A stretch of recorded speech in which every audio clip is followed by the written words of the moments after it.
Bismillahirrahmanirrahim. Wa idza huyyitum bi tahiyyatin fahayyu bi ahsana minha aw rudduha. Bismillahirrahmanirrahim. Assalamualaikum warahmatullahi wabarakatuh. Waalaikumsalam warahmatullahi wabarakatuh. Innal hamdalillah nahmaduhu wa nasta'inuhu wa nastaghfiruh wa na'udzu billahi min shururi anfusina wa min sayyiati a'malina. Man yahdihillahu fala mudilla lahu wa man yudlil fala hadiya lahu. Wa asyhadu an la ilaha illallah wahdahu la syarika lah wa asyhadu anna Muhammadan 'abduhu wa rasuluh. Bapak Dewan Juri yang saya muliakan, para hadirin sekalian beserta teman-teman seperjuangan, calon-calon pemimpin masa depan yang saya banggakan. Mari bersama-sama kita bersyukur kepada Allah Subhanahu wa Ta'ala, karena Allah lah yang menciptakan langit dan bumi yang berlapis-lapis. Allah juga lah yang menurunkan hujan yang deras maupun gerimis. Allah juga lah yang memberikan kita kesehatan serta kesempatan untuk bisa berhadir di acara yang mulia ini. Salawat serta salam mari sama-sama kita haturkan kepada seorang orator yang membawa kita dari zaman unta ke zaman kuda hingga zaman mobil Toyota. Orator yang membawa kita dari pahitnya perang Badar ke nikmatnya telur dadar. Tiada bukan tiada dia itu Habibana wa Nabiyana Muhammad sallallahu alaihi wasallam. Allahumma salli wa sallim wa barik alaihi. Semoga kita semua tergolong pada umatnya di yaumul mahsyar kelak. Amin amin ya rabbal alamin. Para hadirin sekalian, berdirinya saya di sini bukanlah karena tidak diberi duduk, melainkan berdirinya saya di sini untuk menyampaikan ceramah saya yang berjudul Generasi Qur'ani Penyelamat Bangsa.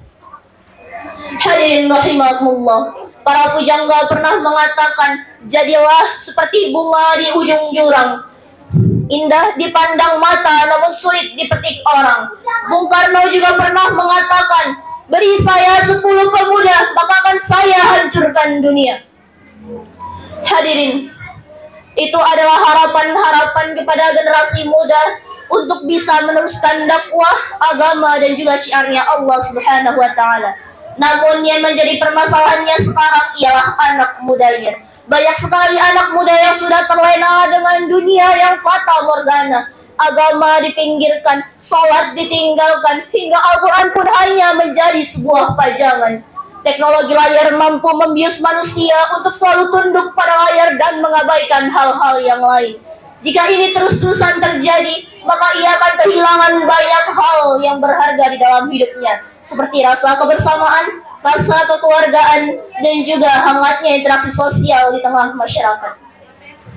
Hadirin rahimakumullah, di tengah maraknya kecanggihan perangkat digital yang kian hari kian berkembang pesat, kian meningkat hebat, dan kian melonjak kuatlah yang menjadi faktor utama penurunan kualitas generasi bangsa hari ini.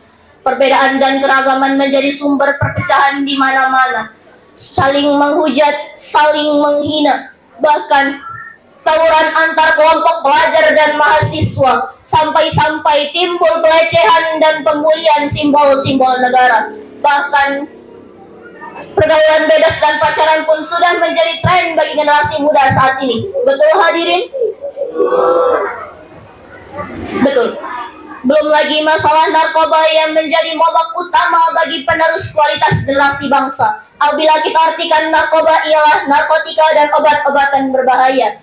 Narkotika ialah N, najis mengkonsumsinya. A, akibatnya akan sangat fatal. R, racun akan menyebar ke seluruh tubuh. K, kelak kamu akan kecanduan. O, oleh karena itu katakanlah. T, tidak layau. I, insaflah segera. K, kalau kamu tidak segera insaf maka A, ajal dan kesengsaraan akan menghampiri kamu. Oleh karena itu saya sebagai salah satu generasi Qur'ani mengajak generasi muda untuk mengatakan tidak kepada narkoba. Hadirin rahimakumullah, Buya Yahya pernah berkata, the surviving generation is the Qur'ani generation. Generasi yang selamat ialah generasi Qur'ani. Mengapa begitu? Karena generasi yang mengenal Al-Quran, kesuksesan akan didapatkannya. Sementara generasi yang tidak mengenal Al-Quran, ia akan jauh dengan yang namanya kesuksesan, yaitu dunia dan juga akhirat.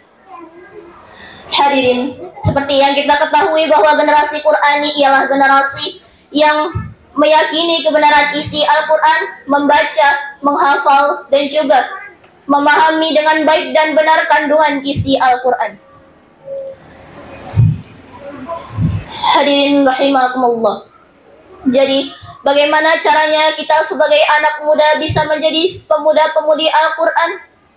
Ada beberapa cara yang bisa kita lakukan. Yang pertama, generasi muda harus bisa membaca Al-Quran. Jangan sampai yang harusnya dibaca alif lam mim menjadi alama na'udzubillah.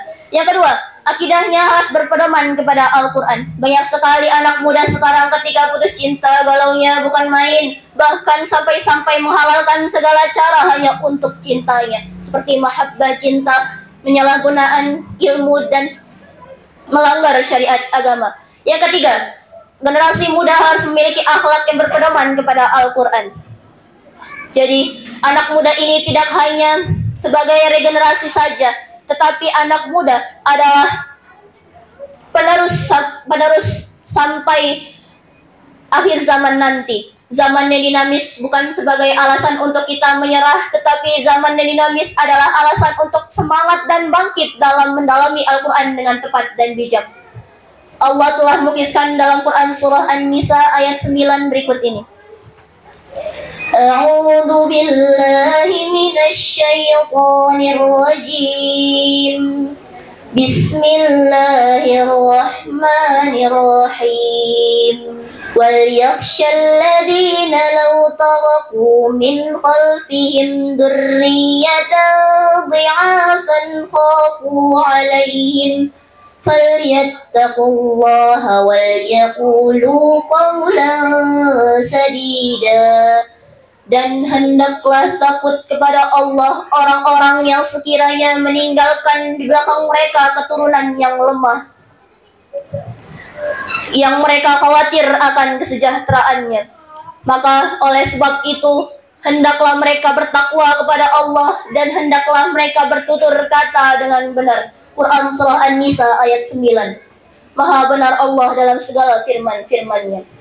Jadi, apakah orang tua juga sangat berperan penting dalam hal ini? Of course, orang tua pasti sangat berperan penting dalam menjaga dan melestarikan anak-anak yang berjiwa Qur'ani. Bagaimana caranya? Yang pertama, luruskan niat dalam mendidik anak hanya karena Allah Subhanahu wa taala. Jangan pernah sekali-kali membuat tujuan mendidik seorang anak berjiwa Qur'ani hanya untuk mendapatkan kedudukan di tengah-tengah masyarakat, mendapatkan pujian, apalagi meraih cinta dunia. Na'udzubillah. Lakukan semua itu hanya karena Allah Subhanahu wa taala. Yang kedua, jadikanlah Al-Quran dan As-Sunnah sebagai panduan pendidikan anak. Yang ketiga, mengajarkan Al-Quran kepada anak sejak dini. Yang keempat, memilih lembaga terbaik yang berbasis Al-Quran dan As-Sunnah. Dan yang terakhir ialah berdoa. Jadi, kesimpulan yang bisa saya tarik dari ceramah saya kali ini ialah untuk menjadi pemuda-pemudi generasi Al-Quran di era digitalisasi. Yang pertama, generasi muda harus mampu membaca Al-Quran. Yang kedua, akidahnya harus berpedoman kepada Al-Quran. Yang ketiga, generasi muda harus memiliki akhlak yang berpedoman kepada Al-Quran. Ingatlah, zaman boleh bertukar tapi akidah tak boleh tertukar. Waktu boleh berganti tapi iman tak boleh terganti. Rasulullah juga pernah mengatakan dalam hadisnya, khairukum man ta'allama al-Qur'ana wa 'allamah. Sebaik-baiknya manusia di antara kalian ialah orang yang belajar Al-Quran dan yang mengajarkannya. Hadis riwayat Bukhari. Sekian yang dapat saya sampaikan. Buah apel berwarna merah, pohon durian berbuah 7. Wabillahi taufiq wal hidayah. Wassalamualaikum warahmatullahi wabarakatuh. مولاي صل وسلم دائما أبدا على حبيبك خير الخلق كلهم. مولاي صل وسلم دائما أبدا على حبيبك